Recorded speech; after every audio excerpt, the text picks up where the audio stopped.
Hello friends, Sindhu Bhairavi சீரியலில் என்ன நடக்குதுன்னு பார்க்கலாம் வாங்க. வீடியோவை ஸ்கிப் பண்ணாமல் கடைசி வரைக்கும் பாருங்கள். நம்ம சிவா மனசில் உள்ளதை எல்லாத்தையுமே இங்கே நம்ம அன்னபூர்ணிக்கிட்ட சொல்லவும், சிவாவுக்கு இப்படி ஒரு வாழ்க்கையை நம்ம அமைச்சு கொடுத்துட்டோமே, இவனோட வாழ்க்கை இப்படி நிம்மதி இல்லாமல் கெட்டு கெடுக்கிறதுக்கு நம்ம தான் காரணம் அப்படின்ற ஒரு குற்ற உணர்ச்சியிலேயே இங்கே நம்ம அன்னபூர்ணி மயங்கி கீழே விழுந்துடுறாங்க. நம்ம சிவாவுக்கு என்ன பண்ணுறதுனே தெரியல. வீட்டில் உள்ள ஒட்டுமொத்த பேரையுமே கூப்பிடுறாங்க, ஆனால் யாருமே வரல. செக் பண்ணி பார்க்குறாங்க. நம்ம அன்னபூர்ணியோட நிலைமை ரொம்பவே மோசமாக இருக்குது. அவங்க எந்திரிக்கவே இல்லை. ரொம்பவே பதட்டமும் பயமாகவும் இருக்குது நம்ம சிவாவுக்கு. உடனே கண் விழிச்சிடுறாரு. இது எல்லாமே கனவு தான். நம்ம சிவா வந்து அன்னபூர்ணிக்கிட்ட மனசில் உள்ளதை எல்லாத்தையுமே சொல்கிற மாதிரி ஒரு கனவு தான் கண்டிருக்காரு. இப்படி ஒரு அதாவது நம்ம மனசில் உள்ளதை எல்லாத்தையுமே நம்ம அன்னபூர்ணி பெரியம்மா கிட்ட சொன்னோம் அப்படின்னா கண்டிப்பாக அன்னபூர்ணி பெரியம்மாவுக்கு ஏதாவது ஆகிடும். நம்ம வாழ்க்கையை இப்படி நம்ம கெடுத்துட்டோமே, தன்னால் தான் சிவாவோட வாழ்க்கை கெட்டு போச்சு அப்படின்னு சொல்லிட்டு அன்னபூர்ணி பெரியம்மா நினச்சாங்க அப்படின்னா கண்டிப்பாக அவங்க அந்த நிமிஷமே செத்து போயிடுவாங்க. இல்லை அவங்களுக்கு ஏதாவது ஆயிடும் அப்படின்னு சொல்லிட்டு இங்கே நம்ம சிவா வந்து பயங்கரமாக ஃபீல் பண்ணிக்கிட்டு இருக்காங்க. கண்டிப்பாக அன்னபூர்ணி பெரியம்மா கிட்டே நம்ம மனசில் உள்ளதை சொல்லக்கூடாது.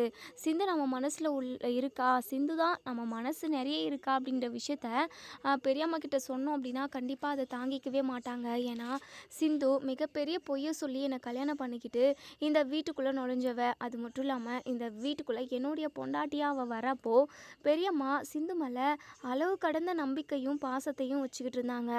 கடைசியில் சிந்து பொய் சொல்லியிருக்கான்ற விஷயம் தெரிஞ்சதுமே இப்போது சிந்து மேலே ஒட்டுமொத்த கோவத்தையுமே பெரியம்மா காட்டிக்கிட்டு இருக்காங்க. இந்த மாதிரி டைமில் நம்ம பெரியம்மா கிட்ட போயிட்டு நம்ம மனசில் சிந்து தான் இருக்கா அப்படின்ற விஷயத்த சொன்னோம் அப்படின்னா கண்டிப்பாக விபரீதமாக ஏதாவது நடந்துருச்சு அப்படின்னா அதை நம்மளால் தாங்கிக்கவே முடியாது. கண்டிப்பாக கொஞ்சம் கொஞ்சமாக சிந்து அன்னபூர்ணி பெரியம்மா மனசில் இடம் முடிப்பா. அன்னபூர்ணி பெரியம்மாவே என்னையும் சிந்துவையும் ஒன்று சேர்த்து வைப்பாங்க அப்படின்னு சொல்லிட்டு இங்கே நம்ம சிவா வந்து நினைக்கிறாங்க. ஏதோ ஒரு நம்பிக்கையில் தான் இப்போ வரைக்குமே நம்ம சிவா வந்து கொஞ்சம் தைரியமாக இருக்காங்க. கண்டிப்பாக எல்லாமே நல்லபடியாக நடக்கும் அப்படின்னு சொல்லிட்டு. இன்னொரு சைடு இங்கே நம்ம சிந்து அதாவது தூங்குறாங்க. அதாவது இந்த ஐஷு நிறைய தொல்லை கொடுத்துருப்பாங்க போல். தண்ணியெல்லாம் ஊற்றி சிந்துவை நிம்மதியாக தூங்க கூட விட்டுருக்க மாட்டாங்க. அது எல்லாமே க்ளீன் பண்ணி ஒரு வழியாக தூங்குறாங்க. ஒரு 10 மணி 11 மணிக்கு மேலே இங்கே நம்ம சிவா வந்து சிந்துவோட ரூமுக்கு வரவும் சிந்து கொசு கடியில் தூங்க முடியாமல் தவிச்சிக்கிட்டு இருக்காங்க. அதனால் மகாவோட ரூமில் இருந்த கொசு வலியை கொண்டு வந்து நம்ம சிந்துவை கொசு கடிக்காத அளவுக்கு அந்த கொசு வலியை போட்டு விடுறாங்க. மறுநாள் காலையில் இங்கே இந்த ஐஷு வந்து இங்கே சிந்துவோட ரூமில் பார்த்துட்டு பயங்கரமாக டென்ஷன் ஆகுறாங்க. என்ன இந்த சிந்து நிம்மதியாக இருக்கக்கூடாது, நிம்மதியான ஒரு தூக்கத்தை தூங்கவே கூடாதுன்றதுக்காக நம்ம நைட்டு வந்து தண்ணியெல்லாம் ஊற்றி விட்டோம். அது மட்டும் இல்லாமல் இவ நிம்மதியாக தூங்கவே கூடாதுன்னு சொல்லிட்டு லைட் செட்டிங் லைட்டை எல்லாமே ஆஃப் பண்ணி வச்சுருந்தோம். இந்த இந்த ரூமில் வெளிச்சமாகவே இருக்கக்கூடாதுன்னு சொல்லிட்டு இவளுக்கு நிறைய குடைச்சல் கொடுத்தோம். ஆனால் அதையும் தாண்டி அதையும் மீறி அம்மாவோட ரூமில் இருந்த கொசு வலியை கொண்டு வந்து கொசு கடிக்காமல் இருக்கணுன்றதுக்காக போட்டுக்கிட்டு நிம்மதியாக தூங்குறாளாம் இந்த மகாராணி இருக்கு இவளுக்கு அப்படின்னு சொல்லிட்டு இந்த ஐஷு வந்து போயிட்டு அவங்க அம்மா மகா கிட்ட விஷயத்த சொல்கிறாங்க. இன்னொரு சைடு நம்ம சிந்து வந்து எந்திரிச்சிடுறாங்க. எந்திரிச்சு பார்த்தா கொசு வலை தன்னை சுற்றி இருக்குது. அதை பார்த்துட்டு யார் இதை கொண்டு வந்து போட்டிருப்பாங்க, கண்டிப்பாக டாக்டர் தான் நமக்காக இதை போட்டு விட்டுருப்பாங்க. அவங்க மனசுக்குள்ளே நம்ம மேலே எம்பிட்டு பாசமும் காதலும் இருந்தால் இப்படி நமக்காக செஞ்சுருப்பாங்க. கண்டிப்பாக அவங்களுக்கு நம்மளை ரொம்ப ரொம்ப பிடிச்சிருக்கு, நம்ம மேலே ரொம்ப பாசம் வச்சுக்கிட்டு இருக்காங்க. ஆனால் அன்னபூர்ணி அத்தையோட பேச்சை மீறி அவங்களால எந்த ஒரு முடிவையுமே எடுக்க முடியல. நம்ம பக்கம் ஆதரவாகவுமே நிற்க முடியல. என்ன பண்ணுறது, கண்டிப்பாக எல்லா சுச்சுவேஷனுமே நமக்கு தகுந்த மாதிரி மாறும், நமக்கு சாதகமாக மாறும்.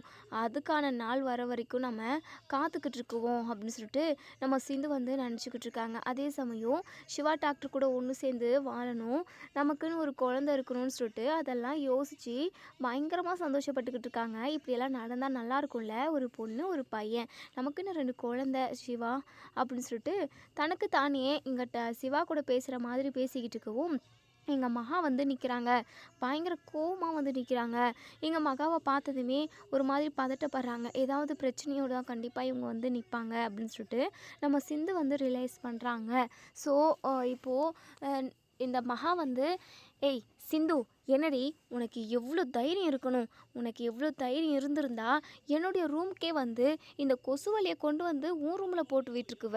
இங்கே பாரு, நீ ஓவராக தான் பண்ணிக்கிட்டு இருக்க. இந்த வீட்டோட மகாராணி ஒன்றும் நீ கிடையவே கிடையாது. இந்த வீட்டோட வேலைக்காரி நீ.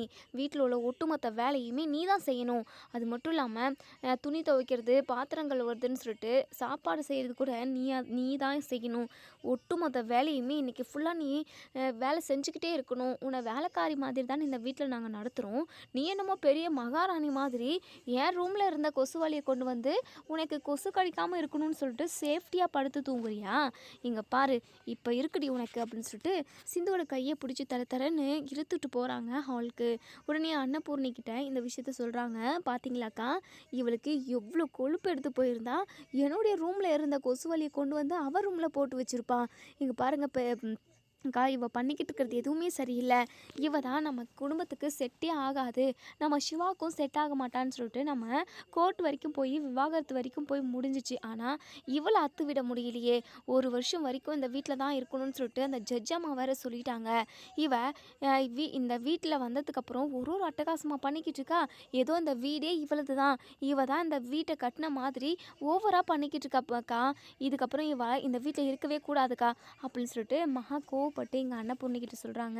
அன்னபூரணி இருந்துட்டு, ஏய் என்னடி உன் மனசில் என்ன நினச்சிக்கிட்டு இருக்க? நீ என்ன இந்த வீட்டோட மகாராணியா? அப்படிலாம் கிடையவே கிடையாது. இந்த வீட்டில் ஒரு ஆளாக கூட உன்னை யாருமே நாங்கள் மதிக்க மாட்டோம். இங்கே பாரு, 1 வருஷம் இந்த வீட்டில் இருக்கணும்னு சொல்லிட்டு கோர்ட்டு ஆர்டர் போட்டிருக்கு. அது வரைக்கும் நீ ஏதோ ஒரு மூலையில் இருந்துட்டு இந்த வீட்டை விட்டு போயே தீரணும். எக்கார்ந்து கொண்டும் இந்த வீட்டில் இருந்துடலாம், சிவா கூட ஒன்று சேர்ந்து வாழ்ந்துடலான்ற நினைப்பு உனக்கு வந்துடவே கூடாது. இங்கே பாரு, தேவையில்லாத வேலையை பார்த்துக்கிட்டு இருந்த அப்படின்னா கண்டிப்பாக உன்னை யார் என்ன சொன்னாலும் சரின்னு சொல்லிட்டு உன்னை வெளியே தள்ளி கதவை இழுத்து மூடிடுவோம் பார்த்துக்கோ. அவ்வளோதான் உனக்கு மரியாதை. உன் முகத்தில் முழிக்க கூட எனக்கு சுத்தமாக பிடிக்கல அப்படின்னு சொல்லிட்டு அங்கேருந்து அன்னபூர்ணி கிளம்பி போயிடுறாங்க. உடனே சிந்து வந்து மனசுக்குள்ளே நினைக்கிறாங்க, டாக்டர் தான் நமக்காக இந்த விஷயத்த செஞ்சாங்க, கண்டிப்பாக அவர் தான் கொசு வலையை கொண்டு வந்து போட்டு விட்டாங்க அப்படின்ற விஷயம் யாருக்கும் தெரியக்கூடாது. தெரிஞ்சால் கண்டிப்பாக பெரிய பிரச்சனை வரும். அது மட்டும் இல்லாமல் சிவா டாக்டருக்கு மேலே அன்னபூர்ணியாத்தை கோவிச்சுக்குவாங்க அப்படின்னு சொல்லிட்டு மனசுக்குள்ளே நினச்சிக்கிட்டு இருக்காங்க. இப்போ மகா இருந்துட்டு, என்னடி என்ன இங்கே நின்றுக்கிட்டு இருக்க? உன் மனசில் என்ன நினச்சிக்கிட்டு இருக்க? அக்கா சொன்னது எல்லாமே உன் மண்டல் ஏறிச்சுல. வீட்டில் உள்ள எல்லா வேலையும் செஞ்சுக்கிட்டு கக்கூஸ் கழுவிக்கிட்டு பேசாமல் இந்த வீட்டில் ஒரு மூலையில் இருந்துட்டு போ. வேறு ஏதாவது பண்ணணும்னு நினச்சோம் அப்படின்னா கண்டிப்பாக அதெல்லாம் இங்கே நடக்கவே நடக்காது. சிவாக்கு எங்கள் பக்கம் இருக்கான். அது மட்டும் இல்லாமல் அன்னபூர்ணி அக்கா உன் மேலே பயங்கரமாக கோவமாக இருக்காங்க. கண்டிப்பாக நீ இந்த வீட்டை விட்டு என்றைக்காவது ஒரு நாள் போய் தான் ஆகணும்டி அப்படின்னு சொல்லிட்டு அங்கேருந்து மகாவுமே போயிடுறாங்க. இங்கே பைரவி வந்து, இவ்வளோ கேவலமான வாழ்க்கை நீ வாழ்ந்து தான் ஆகணுமா? எல்லாரும் எப்படி அவமானப்படுத்துகிறாங்க. அது மட்டும் இல்லாமல் உனக்காக சிவா வந்து நிற்கவே இல்லை. அவங்களுக்காக நீ எதுக்காக இப்படி போராடிக்கிட்டு இருக்க? அது மட்டும் இல்லாமல் உங்ககிட்ட பேசுகிறதே தப்பு தான், இருந்தாலும் என் மனசு அடிச்சுக்குது. என்ன பண்ணுறது, என் கூட பிறந்து தொலைச்சிட்டே. அதுக்காக உன்னை நான் மன்னிக்குவேன், உன் கூட நார்மலாக பேசுவேன்னு சொல்லிட்டு மட்டும் நீ எடை போட்டுறாத. நீ எல்லார்கிட்டேயும் திட்டு வாங்குறதும் அவமானப்படுறதும் எனக்கு ஒரு மாதிரி இருக்குது. என் அம்மா வயிற்றில் பிறந்துட்டு நீ ஏன் இப்படி இருக்க அப்படின்னு சொல்லிட்டு எனக்கு நினைக்க தோணுது. அசிங்கமாக இருக்கு உன்னை பார்த்தாவே. உன்ன மாதிரி ஒரு கேடுகிட்ட வாழ்க்கை எவளும் வாழ மாட்டா அப்படின்னு சொல்லிட்டு கண்டுபிடித்திட்டவும் நம்ம ஆறுமுகம் இருந்துட்டு, ஏன் வைரவி எதுக்காக சிந்துவை இப்படி திட்டுற? சிந்து சிவா மேலே உயிரவே வச்சுக்கிட்டு இருக்காங்க. சிவாவுக்காக அவங்க என்ன வேணாலும் பண்ணுவாங்க. சிவாவுக்கு இப்படி ஒரு பொண்டாட்டி கிடைச்சதுனால சிவா தான் கொடுத்து வச்சிருக்கணும். சிவா தான் அம்மா பேச்சை மீறி எதுவுமே பண்ண முடியாத ஒரு இக்கட்டான சூழ்நிலையில் இருக்கான். ஆனால் நானாக இருந்திருந்தா கண்டிப்பாக இப்படி ஒரு சுச்சுவேஷன் இருந்திருந்தா உன் பக்கம் தான் நான் நின்றுப்பேன் அப்படின்னு சொல்லிட்டு, கண்டிப்பாக இப்படி ஒரு பிச்சைக்கார வாழ்க்கையை நான் வாழணும்னு என்றைக்குமே நினைக்க மாட்டேன். இப்போ கூட உன் கூட நான் ஒன்று சேர்ந்து வாழ்வுன்னு நினைக்கிறேன் ஆறுமுகம். கண்டிப்பாக அது மட்டும் நடக்கவே நடக்காது. என்னைக்காக இருந்தாலும் நான் இந்த வீட்டை விட்டு போக தான் போகிறேன். நான் நினச்ச மாதிரி என்னுடைய கோலை நான் அச்சீவ் பண்ணணும். பெங்களூரில் போயிட்டு நான் படிப்பேன். படித்து முடிச்சதும் நான் நினச்ச வேலைக்கு போக போகிறேன். நான் வாழ்க்கையில் நிறைய சாதிக்கணும், செட்டில் ஆகணும்னு நான் நினச்சிக்கிட்டு இருக்கேன். உன் கூட கடைசி வரைக்கும் உன் கூட குப்பை கொட்டுவேன்னு சொல்லிட்டு மட்டும் நீ நினைக்கவே நினைக்காத. கண்டிப்பாக அது மட்டும் நடக்கவே நடக்காது அப்படின்னு சொல்லிட்டு அங்கேருந்து இங்கே பைரவி வந்து போயிடுறாங்க. ஆறுமுகத்துக்கு ரொம்பவே மனசு கஷ்டமாக இருக்குது. உடனே சிந்து ஆறுமுகத்துக்கிட்ட வந்து மச்சான் என்னை மன்னிச்சிருக்க மச்சான் அப்படின்னு சொல்லிட்டு, ஐயோ சிந்து எதுக்காக சிந்து இப்போ என்கிட்ட மன்னிப்பு கேட்குறீங்க? அதெல்லாம் ஒன்றும் வேண்டாம் சிந்து. உங்களை நினச்சாதான் எனக்கு ரொம்ப வருத்தமாக இருக்குது. கண்டிப்பாக நீங்களும் சிவாவும் கூடிய சீக்கிரமாகவே ஒன்று சேருவீங்க. கவலைப்படாதீங்க சிந்து அப்படின்னு சொல்லிட்டு சொல்கிறாங்க. இங்கே பாருங்கள் மச்சான், உங்கள் வாழ்க்கை இப்படி இருக்கிறதுக்கு காரணமோ நான் தானே. எனக்கு உங்கள் கூட கல்யாணம் பண்ணிக்கிறதுக்கு விருப்பம் இல்லை. நான் டாக்டரை தான் லவ் பண்ணுறேன் அப்படிங்கிற விஷயத்த உங்ககிட்டயோ இல்லை எல்லாருக்கிட்டையுமே சொல்லி கல்யாணத்தை நிப்பாட்டியிருந்தேன் அப்படின்னா உங்களுக்கும் எந்த பிரச்சனையும் இல்லை, பைரவியோட வாழ்க்கையுமே கெட்டு போயிருந்திருக்காது. என்னால் உங்களோட வாழ்க்கை கேள்விக்குறியாக இருக்கே. இங்கே பாருங்கள் மச்சான், தயவு செஞ்சு உங்களை நான் கெஞ்சி கேட்குறேன். பைரவி கோவப்பட்டால் கூட கொஞ்சம் நீங்கள் அட்ஜஸ்ட் பண்ணிக்கோங்க. கண்டிப்பாக பைரவியோட மனசு என்னைக்காவது ஒரு நாள் மாறும். நீங்களும் பைரவியும் ஒன்று சேர்ந்து சந்தோஷமாக வாழ்வீங்க. அதுக்காக நான் அந்த கடவுள்கிட்ட கூட வேண்டிக்கிட்டு தான் இருக்கேன் மச்சான் அப்படின்னு சொல்லிட்டு இங்கே நம்ம சிந்து வந்து அழுதுகிட்டே சொல்கிறாங்க. ரொம்பவே குற்ற உணர்ச்சியாக இருக்குது. ஏன்னா அவங்க சிவாவை கல்யாணம் பண்ணிக்கணுன்றதுக்காக ஒரு பொய்யை சொல்லிட்டு சிவாவை கல்யாணம் பண்ணிக்கிட்டாங்க ஒரு வழியாக. ஆனால் அதனாலுமே நிறைய பிரச்சனையை ஃபேஸ் பண்ணிக்கிட்டு இருக்காங்க. ஸோ இருந்தாலுமே எப்படி அப்படின்னா நம்ம சிந்து வந்து அந்த கல்யாணத்தை நிப்பாட்டி இருந்திருக்கலாம் நேர்மையான முறையில். அப்படி அவங்களால முடியல. ஸோ நம்ம சிவாவை பொய் சொல்லி கல்யாணம் பண்ணிக்கிட்டாங்க. இப்படி ஒரு விஷயத்த பண்ணதுனால நம்ம சிந்துவோட அப்பா வந்து பைரவியை பிடிச்சி ஆறுமுகத்துக்கு கல்யாணம் பண்ணி வச்சுட்டாங்க விருப்பமே இல்லாமல். பைரவிக்கு பெரிய பெரிய வேலைக்கு போயிட்டு நிறைய சம்பாதிக்கணும், நல்லா செட்டில் ஆகணும், வீடு பங்களான்னு நிறைய வாங்கணும் பண்ணணும்னு சொல்லிட்டு அவ்வளோ ஆசை. அவங்களுக்கு கல்யாணம் பண்ணிக்கணும் அப்படின்னு சொல்லிட்டு சுத்தமாக துளி கூட விருப்பமே கிடையாது. அவங்கள பிடிச்சி கல்யாணம் பண்ணி வச்சதுனால இப்போது ஆறுமுகத்தோட வாழ்க்கையுமே கேள்விக்குறியாக தான் இருக்குன்னு சொல்லலாம். கண்டிப்பாக ஆறுமுகத்தோட மனசை புரிஞ்சுக்கிட்டு நம்ம பைரவி ஆறுமுகத்தை ஏற்றுக்கிட்டு வாழ்ந்தால் ரொம்பவே நல்லாயிருக்கும் அப்படின்னு நினைக்கிறவங்க இந்த வீடியோவுக்கு லைக் பண்ணி கமெண்ட் பண்ணி தருவீங்க. இன்னொரு சைடு நம்ம அன்னபூர்ணி கோவிலுக்கு தான் போயிருக்காங்க. கோவிலுக்கு போன இடத்துல அங்கே சுவாமியார் இருந்துட்டு அன்னபூர்ணியை பார்த்து, இங்கே பாரு தாயி, நீ உன் வீட்டுக்கு வந்திருக்க மகாலட்சுமியை கொடுமை பண்ணிக்கிட்டு இருக்க. வேண்டவே வேண்டாம் தாயி, அது உனக்கு பாவமாக தான் வந்து சேரும். நான் என்ன சொல்கிறேன் அப்படின்னா, அந்த மகாலட்சுமியை நீ வரவேற்று அவங்களுக்கு நல்லதே செஞ்ச அப்படின்னா கண்டிப்பாக உன்னுடைய வாழ்க்கையும் உங்கள் பிள்ளைங்களோட வாழ்க்கையுமே நல்லாயிருக்கும். நீ தேவையில்லாமல் பாவத்தை சேர்த்துக்கிறியோன்னு எனக்கு தோணிக்கிட்டே இருக்குது. என்ன சுவாமி என்னென்னமோ சொல்லிக்கிட்டு இருக்கீங்க? இது வரைக்கும் நான் ஒரு எறும்புக்கு கூட துரோகம் நினச்சது கிடையாது. அது மட்டும் இல்லாமல் என் கூட இருக்கிறவங்க எல்லாருமே நல்லா இருக்கணும், சந்தோஷமாக இருக்கணும்னு சொல்லிட்டு நான் அவங்க எல்லாருக்குமே நிறைய பண்ணுறேன் சுவாமி. அப்படி இருக்கிறப்போ எப்படி சுவாமி எனக்கு பாவம் செய்கிறோம்? நான் யாருக்கு துரோகம் செய்கிறேன்? நான் யாருக்கு கொடுமை செய்கிறேன்? அப்படின்னு சொல்லிட்டு நம்ம அன்னபூர்ணி கேட்குறாங்க. தாயி, அது உனக்கே தெரியும் நீ யாருக்கு கொடுமை பண்ணுற அப்படின்னு சொல்லிட்டு கொஞ்ச நேரம் யோசிச்சு பாரு. என் வாழ்க்கையில் மனுஷங்கன்னா தப்பு பண்ண தான் செய்வாங்க. தப்பு பண்ணதை உணர்ந்துட்டாங்க அப்படின்னா அவங்க அப்போவே நல்லவங்களா திருந்திட்டாங்கன்னு அர்த்தம். அவங்கள மன்னிச்சு ஏற்றுக்கிறது தான் பெரிய மனுஷதானு சொல்லுவாங்க. நீ அந்த விஷயத்த பண்ணு தாயி. அது மட்டும் இல்லாமல் உன் பிள்ளையோட மனசு ஃபுல்லாக உன்னுடைய மருமக சிந்து தான் இருக்கா. அந்த சிந்துவையும் சிவாவையும் ஒன்று சேர்த்து வச்சிரு தாயி.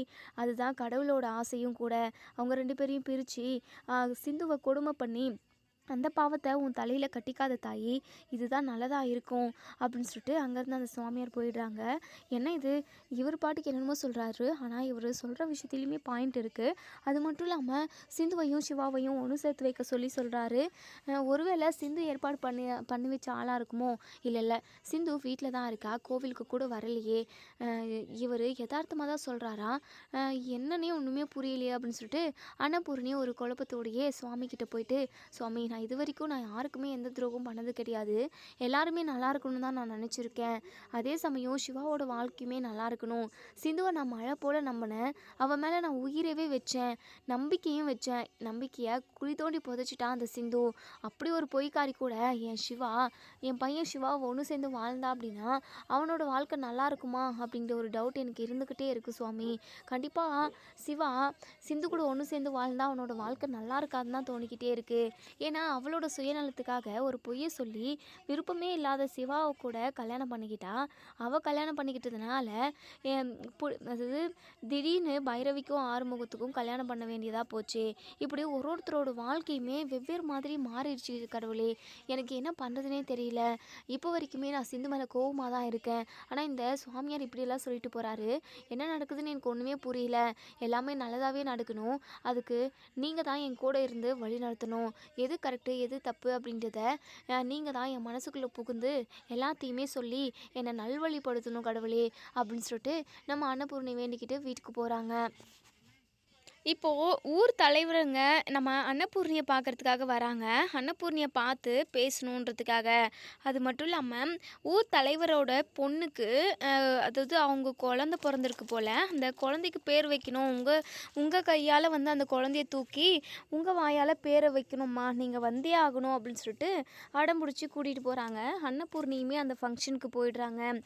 நம்ம பைரவியுமே ஒரு வேலை விஷயமா வெளியே கிளம்பி போகவும் நம்ம ஆறுமுகம் மட்டும்தான் வீட்டில் இருக்காங்க. சிவாவுமே ஹாஸ்பிட்டலுக்கு கிளம்பி போயிருப்பாங்க போல். வீட்டில் யாருமே இல்லை. நம்ம ஆறுமுகம் நம்ம சிந்து அவங்க ரூமில் தான் ஏதோ வேலை பார்த்துட்ருக்காங்க போல். அதாவது வீட்டு வேலை தான் சும்மா பார்த்துக்கிட்டு இருக்காங்க. ஆறுமுகம் ஹாலில் உட்காந்துக்கிட்டு ஃபோன் பார்த்துக்கிட்டு இருக்கவும் தண்ணியை குடிக்கிறாங்க. அது தலைக்கு ஏறி ஒரு மாதிரி இரும்பிக்கிட்டே இருக்காங்க. நம்ம சிந்து என்னடா சத்தம் அப்படின்னு சொல்லிட்டு வெளியே வந்து பார்க்கவும் மச்சான் என்னாச்சு மச்சான், இல்லை சிந்து தலைக்கு ஏறின மாதிரி இருக்குது அப்படின்னு சொல்லிட்டு ஒரு மாதிரி அதிகமாக மூச்சு வாங்க ஆரம்பிச்சிருது. நம்ம ஆறுமுகத்துக்கு ஆஸ்துமா ப்ராப்ளம் இருக்குது என்னமோ தெரியல. அதிகமாக திணறாங்க. மூச்சு விட முடியாமல் ஒரு மாதிரி திண்டாட்டமாக ஆயிடுறாரு. நம்ம சிந்துக்கு என்ன பண்ணுறதுனே தெரியல. ரொம்பவே பதட்டமாக இருக்குது. மச்சான் என்னாச்சு மச்சான்? சிந்து என்னால் மூச்சு சரியாக விட முடியல. ரொம்ப ஒரு மாதிரி கஷ்டமாக இருக்குது சிந்து அப்படின்னு சொல்லிட்டு ரொம்பவே பதட்டப்படுறாங்க. என்ன பண்ணுறதுனே தெரியல. நம்ம சிந்துக்கு நெஞ்சை போட்டு நல்லா அழுத்துறாங்க. அப்பயுமே அதை மேனேஜ் பண்ண முடியல. சிவாவுக்குமே கால் பண்ணுறாங்க. சிவா வந்து ஏதோ ஒரு கேஸ் பார்த்துக்கிட்டு இருக்காங்க போல். ஸோ அதனால் ஃபோன் அட்டன் பண்ண முடியறதில்ல. அன்னபூர்ணிக்குமே கால் பண்ணுறாங்க. ஆனால் அன்னபூர்ணி இது சிந்துவோட நம்பர் அப்படின்றதுனால அவாய்ட் பண்ணிடுறாங்க. அதை வந்து அட்டன் பண்ணி பேசுகிறது கிடையாது. ஸோ நம்ம சிந்து வந்து ஆம்புலன்ஸ்க்கு கால் பண்ணி சடான ஆம்புலன்ஸை வர வச்சு நம்ம ஆறுமுகத்தை ஹாஸ்பிட்டலுக்கு கூட்டிகிட்டு போகிறாங்க. அங்கே போயிட்டு ஹாஸ்பிட்டலில் அட்மிட் பண்ணிடுறாங்க. சிந்துக்கு ரொம்பவே பதட்டமாக இருக்குது. பைரவிக்குமே கால் பண்ணுறாங்க. ஆனால் பைரவி வந்து பார்க்குறாங்க யார் கால் பண்ணுறது அப்படின்னு சொல்லிட்டு. அது சிந்து தான் கால் பண்ணுறாங்க அப்படின்னு சொல்லிட்டு பார்த்துட்டு சைலண்ட்டாக ஆகிடுறாங்க. அதாவது ஃபோனை வந்து அட்டன் பண்ணி பேசுகிறது கிடையாது. ஏன்னா சிந்துவை பார்த்தாவே நம்ம பைரவிக்கும் சரி அன்னபூர்ணி அப்படின்னு சொல்லிட்டு வீட்டில் ஒட்டுமொத்த பேருக்குமே யாருக்குமே பிடிக்காது. நம்ம ஆறுமுகமும் சிவாவும் தவிர. இப்போ எல்லாருக்குமே ட்ரை பண்ணுறாங்க. ஆனால் யாருமே கால் அட்டன் பண்ணுறதில்ல. நம்ம ஆறுமுகத்துக்கு ட்ரீட்மெண்ட் போய்கிட்டு தான் இருக்குது. அதிகமாக மூச்சு விட முடியல. ஒரு மாதிரி மூச்சு விடுறதுக்கே திண்டாடுறாரு போல். ரொம்பவே கிரிட்டிக்கலான கண்டிஷனுக்கு தான் போயிடுச்சு போல். ட்ரீட்மெண்ட்டுமே போய்கிட்டு இருக்கு. டாக்டர் வெளியே வராங்க. சிந்து இருந்துட்டு டாக்டர் அவருக்கு என்னாச்சு, அவர் ஏன் இப்படி மூச்சு விட திணறினாரு, என்ன பிரச்சனை அப்படின்னு சொல்லி கேட்கவும் அவருக்கு ஆஸ்துமா ப்ராப்ளம் இருக்குமா, அதனால தான் அவர் மூச்சு விடுறதுக்கே திண்டாடி இருக்காரு. அது மட்டும் இல்லாமல் ரொம்ப கிரிட்டிக்கலான ஸ்டேஜ் தான். நீங்கள் கவலைப்படாதீங்க, ட்ரீட்மெண்ட்டெல்லாம் போய்கிட்டு இருக்கு. இன்னும் 1 ஹவரில் என்ன அதாவது என்ன மாதிரியான சூழ்நிலையில் இருக்காரு அப்படின்றத நாங்கள் சொல்லிடுவோம். நீங்கள் கொஞ்சம் பதட்டப்படாமல் இருங்க அப்படின்னு சொல்லிட்டு டாக்டர் வந்து அங்கேருந்து போயிடுறாங்க. ட்ரீட்மெண்ட்டுமே போய்கிட்டு இருக்கு. 1 ஹவர் ஆகுது. இங்கே நம்ம சிவா வந்து ஃபோனை எடுத்து பார்க்குறாங்க. என்ன சிந்து கால் பண்ணியிருக்கா அப்படின்னு சொல்லிட்டு சிந்துவுக்கு கால் பண்ணி என்ன சிந்து எதுக்காக கால் பண்ணியிருக்க அப்படின்னு சொல்லி கேட்கவும் டாக்டரே ஆறுமுகம் மச்சானுக்கு மூச்சு திணறல் வந்துருச்சு. மூச்சு விடாமல் ரொம்ப தவிச்சிக்கிட்டு இருந்தார். எல்லாருக்கும் கால் பண்ண யாருமே அட்டன் பண்ணல. அதான் ஆம்புலன்ஸுக்கு கால் பண்ணி நான் பக்கத்தில் உள்ள ஹாஸ்பிட்டலில் இருக்கேன், மச்சானமே அட்மிட் பண்ணிட்டேன், டாக்டர்ஸுமே ட்ரீட்மெண்ட் போய்கிட்டு இருக்கு, என்ன ஏதுன்னு சொல்ல முடியாது அப்படின்ற மாதிரி சொல்லிக்கிட்டு இருக்காங்க. டாக்டரே எனக்கு ரொம்ப பயமாக இருக்குது டாக்டரே, நீங்கள் உடனே கிளம்பி இந்த ஹாஸ்பிட்டலுக்கு வந்துருங்க டாக்டரே அப்படின்னு சொல்லிட்டு இங்கே நம்ம சிந்து சொல்கிறாங்க. இதை கேட்ட இங்கே நம்ம சிவா பயங்கரமாக ஷாக் ஆகுறாரு. என்ன சிந்து சொல்கிற? ஆறுமுகத்துக்கு மூச்சு விட முடியலையா?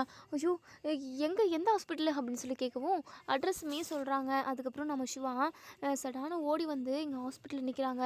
நம்ம டாக்டர் அதாவது நம்ம சிவா வந்ததுமே ஓடி வந்து கட்டி பிடிச்சிக்கிறாங்க நம்ம சிந்து. ரொம்பவே பயந்து போயிருக்காங்க போல். யாருமே ஃபோனுமே எடுக்கலை. என்ன பண்ணுறதுன்னு தெரியல. ஆறுமுகம் வந்து ரொம்ப கிரிட்டிக்கலான ஸ்டேஜுக்கு போயிட்டதா அவங்களுக்குமே தோணுது. அதனால் ரொம்பவே பயந்து போயிருப்பாங்க. பயப்படாத சிந்து, கண்டிப்பாக ஆறுமுகத்துக்கு எதுவுமே ஆகாது அப்படின்னு சொல்லிட்டு இப்போது டாக்டருமே வராங்க. 1 ஹவர் 2 ஹவர் ஆயிருக்கும் போல் அட்மிட் பண்ணி கூட. இப்போது நம்ம சிவா வந்து கேட்குறாங்க, சார் ஆறுமுகத்துக்கு என்னாச்சு, எப்படி இருக்காரு அப்படின்னு சொல்லி கேட்கவும், இந்த மாதிரி மூச்சு ப்ராப்ளம் தான், அவருக்கு ஆஸ்துமா இருக்குது, அது மட்டும் இல்லாமல் அதுக்கான ஒரு மருந்து இருக்கும், அதை வந்து நீங்கள் மூச்சு விடவே முடியல திணறப்போ அதை வந்து போட்டிங்க அப்படின்னா கண்டிப்பாக அது செட் ஆகிடும். இப்போ நார்மல் ஆகிட்டாரு, நல்லா தான் இருக்காரு, நீங்கள் கவலைப்படாதீங்க, அதுக்கான டேப்லெட்ஸ் எல்லாமே உங்களுக்கு நான் கொடுக்குவேன், அதை வந்து நீங்கள் தவறாமல் சாப்பிட வைக்கணும் அவரை. ஒரு வேளை மறந்துட்டாரு அப்படின்னா கூட கண்டிப்பாக இந்த பிரச்சனை அவருக்கு வந்துடும் அப்படின்னு சொல்லிட்டு டாக்டர் வந்து சொல்கிறாங்க.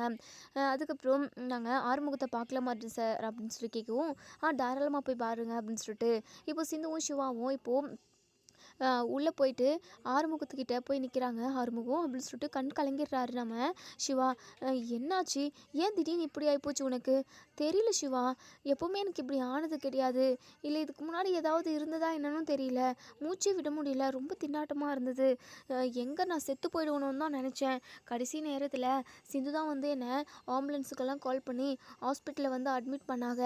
அவங்க மட்டும் இல்லை அப்படின்னா ஒரே ஒரு கொஞ்ச நேரத்தில் என் உயிர் போயிருக்கும். உங்கள் எல்லாரையுமே நான் விட்டுட்டு போக வேண்டியதாக இருந்திருக்கும் அப்படின்னு சொல்லிட்டு, ஐயோ ஆறுமுகம் அப்படிலாம் பேசாத ஆறுமுகம் அப்படின்னு சொல்லிட்டு ரொம்பவே ஃபீல் பண்ணுறாரு.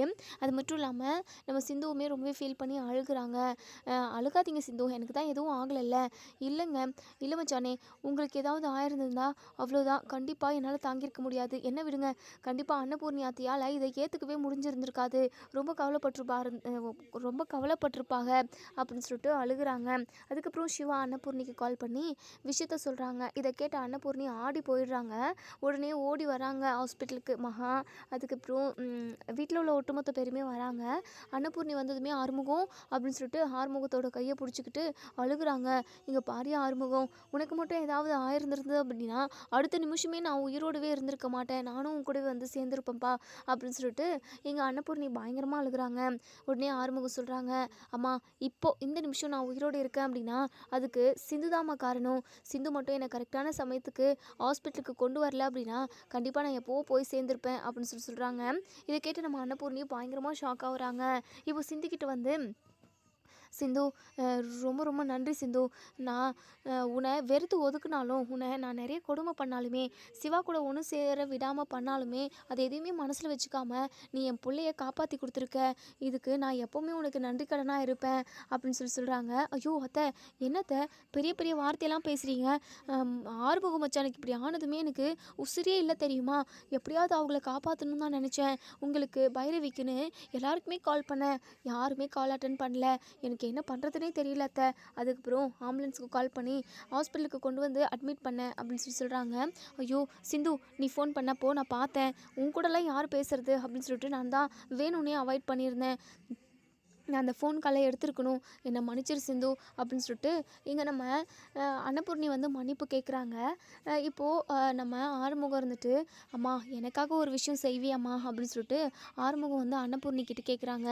சொல்லியா, உனக்காக நான் செய்யாமல் வேறு யாருக்கே செய்ய போகிறேன், சொல்லியா அப்படின்னு சொல்லிட்டு இங்கே நம்ம ஆறுமுகம் வந்து ஆறுமுகத்துக்கிட்ட வந்து நம்ம அன்னபூர்ணி சொல்கிறாங்க. ஆறுமுகம் இருந்துட்டு, அம்மா உன்னை நான் கையெடுத்து கும்பிட்றேம்மா, தயவு செஞ்சு சிந்துவையும் சிவாவையும் ஒன்று சேர்த்து வச்சிருமா, சிந்து நம்ம குடும்பத்துக்கு துரோகம் பண்ணணும்னாலாம் எந்த நேரமும் எந்த நிமிஷமும் நினச்சது கிடையாது, சிந்து நம்ம குடும்பத்துக்கு நல்லது மட்டும்தான் செஞ்சுருக்காங்க, அவங்க ஒரே ஒரு பொய் தான், சிவாவை பொய் சொல்லி கல்யாணம் பண்ணிக்கிட்டாங்க, அதுக்கான ரீசன் என்ன அப்படின்னா சிந்து சிவா மேலே உயிரவே வச்சுக்கிட்டு இருக்காங்க, அதனால் அவங்கள சிவாவை மறக்க முடியலன்ற ஒரே காரணத்தினால பொய் சொல்லி கல்யாணம் பண்ணிக்கிட்டாங்க, மற்றபடி நம்ம குடும்பத்துக்கு எந்த ஒரு துரோகத்தையுமே அவங்க பண்ணல, நம்ம குடும்பத்துக்கு நல்லது மட்டும்தான் செஞ்சுருக்காங்க, அது மட்டும் இல்லாமல் இப்போ என்னுடைய உயிரையுமே காப்பாற்றிருக்காங்க, இருக்காங்க. அதை விட முக்கியம் என்ன அப்படின்னா சிவா மனசில் சிந்து தான் நிறைஞ்சு இருக்காங்க. அவங்க 2 பேருமே ஒன்று சேர்ந்து சந்தோஷமாக வாழணும். இதுதான் என்னுடைய ஆசைம்மா. தயவு செஞ்சு இந்த ஆசையை எனக்கு நிறைவேற்றி வச்சிடுமா ப்ளீஸ்மா, உங்கள் காலில் கூட விழுறேன் அப்படின்னு சொல்லிட்டு இங்கே நம்ம ஆறுமுகம் வந்து நம்ம அன்னபூர்ணிக்கிட்ட சொல்கிறாங்க. என்னையா சொல்கிற சிவா, ஆறுமுகம் சொல்கிறதெல்லாம் உண்மையாப்பா? நீ இந்த சிந்துவை மனசில் நினச்சிட்டு இருக்கியா அப்படின்னு சொல்லி கேட்கவும், பெரியம்மா எதுவுமே உங்ககிட்ட சொல்லக்கூடாதுன்னு தான் நினச்சேன். இருந்தாலும் ஆறுமுகம் ஸ்டார்ட் பண்ணி வச்சதுனால நான் அந்த விஷயத்த சொல்கிறேன். என் மனசு நிறையவே சிந்து மட்டும்தான் இருக்கா. சிந்து பொய் சொல்லி கல்யாணம் பண்ணது உண்மைதான். அதனால் வெறுப்பு கோபம்னு இப்படி எல்லாமே இருந்தது. ஆனால் போகிற போக்கில் நம்ம குடும்பத்துக்கு ஒவ்வொரு நல்லதாக சிந்து செய்ய அவன் மேலே ஒரு நல்ல அபிப்பிராயம் எனக்கு வந்துருச்சு பெரியம்மா. நான் சிந்து கூட ஒன்று சேர்ந்து வாழணும். அது மட்டும் இல்லாமல் எங்கள் கல்யாணத்து அன்னைக்கு சிந்து வந்து என்கிட்ட கேட்டா, நான் பண்ணது மிகப்பெரிய தப்பு தான் டாக்டரே, என்ன உன் பொண்டாட்டியை ஏற்றுக்கினே டாக்டர்னு சொல்லி கேட்குறப்போ, நான் உன்னை ஏற்றுக்கிறேன் சிந்து, உன் கூட நான் ஒன்று சேர்ந்து வாழணும்னு நினைக்கிறேன். இனிமேல் நீயும் நானும் ஒன்று சேர்ந்து சந்தோஷமாக வாழ்வோம் அப்படின்னு சொல்லிட்டு நான் சிந்துக்கு வாக்கு கொடுத்துருந்தேன் பெரியம்மா அப்படின்னு சொல்கிறாங்க. உடனே நம்ம அன்னபூர்ணி பயங்கரமாக யோசிக்கிறாங்க. இங்கே பாரியா சிவா, நீ கவலையப்படாதியா, நீயும் சிந்துவும் சந்தோஷமாக ஒன்று சேர்ந்து வாழணும்யா அப்படின்னு சொல்கிறாங்க. இதை கேட்டு நம்ம சிவாவுக்கு அவ்வளோ ஒரு சந்தோஷம். இது போதும் பெரியம்மா, எனக்கு இது ஒரு வார்த்தை போதும். சிந்து எவ்வளோ கஷ்டப்பட்டா என் கூட ஒன்று சேர்ந்து வாழணுன்றதுக்காக, எவ்வளோ போராட்டங்களை தாண்டி இன்னைக்கு உங்கள் மனசுலையுமே இடம் பிடிச்சி நாங்கள் 2 பேரும் ஒன்று சேர போகிறோம். எனக்கு ரொம்ப ரொம்ப சந்தோஷமாக இருக்குது பெரியம்மா. உங்கள் பேச்சை மீறி என்னால் எதுவுமே செய்ய முடியல பெரியம்மா. அதுக்கு என்னமோ தெரியல, நீங்கள் சொன்னீங்க அப்படின்னா அதை நான் கட்டாயம் கேட்போம். உங்கள் பேச்சை மீறி ஒரு நாளுமே நான் ஒரு அடி கூட எடுத்து வைக்க மாட்டேன் பெரியம்மா. இன்றைக்கி என் மனசை புரிஞ்சுக்கிட்டு, அது மட்டும் இல்லாமல் முக்கியமாக ஆறுமுகம் தான் காரணம். இதுக்கு ஆறுமுகத்தால் தான் இன்றைக்கி சிவா இது சிந்துவையும் என்னையும் புரிஞ்சுக்கிட்டு எங்கள் 2 பேரையும் ஒன்று சேர்த்து வைக்கிறதுக்கான முடிவை நீங்கள் எடுத்தீங்க. ரொம்ப நன்றி பெரியம்மா. இதை என்றைக்குமே நான் மறக்க மாட்டேன். என்னையா சிவா என்னென்னமோ பேசிக்கிட்டு இருக்க? உன்னுடைய சந்தோஷம் தான் என்னுடைய சந்தோஷம். நான் ஆறுமுகம் உன்னை புரிஞ்சு வச்சுக்கிட்டு இருந்த அளவு கூட நான் உன்னை புரிஞ்சிக்கலையா? என்னை மன்னிச்சிரியா சிவா. சிந்து என்னை மன்னிச்சிரு சிந்து. ஐயோ அத்தை, ஏன் அத்தை பெரிய பெரிய வார்த்தையெல்லாம் சொல்கிறீங்க? நான் பண்ணது மிகப்பெரிய தப்பு தான். ஆனால் நான் சிவா மேலேயும் நம்ம குடும்பத்து மேலேயும் வச்ச அன்பு பொய் கிடையாது அத்தை. நம்ம குடும்பமாக சேர்ந்து சந்தோஷமாக இருக்கணும்னு மட்டும்தான் நான் நினச்சிருப்பேன். நம்ம குடும்பத்துக்கு எப்போவுமே கெடுதல் நினைக்கணும்னு நான் ஒரு நிமிஷம் கூட நினைக்கவே இல்லை அத்தை அப்படின்னு சொல்லிட்டு இங்கே நம்ம சிந்துவுமே சொல்கிறாங்க. இப்போது நம்ம அன்னபூர்ணி மனப்பூர்வமாக சந்தோஷமாக சிந்துவையும் சிவாவையும் ஒன்று சேர்த்து வைக்கிறாங்க. இதோட இந்த ரிவ்யூ முடியுது. இதுக்கப்புறம் என்ன நடக்க சொல்லி வெயிட் பண்ணி பார்ப்போம் ஃப்ரெண்ட்ஸ். வீடியோ பிடிச்சிருந்தா லைக் பண்ணி கமெண்ட் பண்ணி தெரிவிங்க. தேங்க்யூ.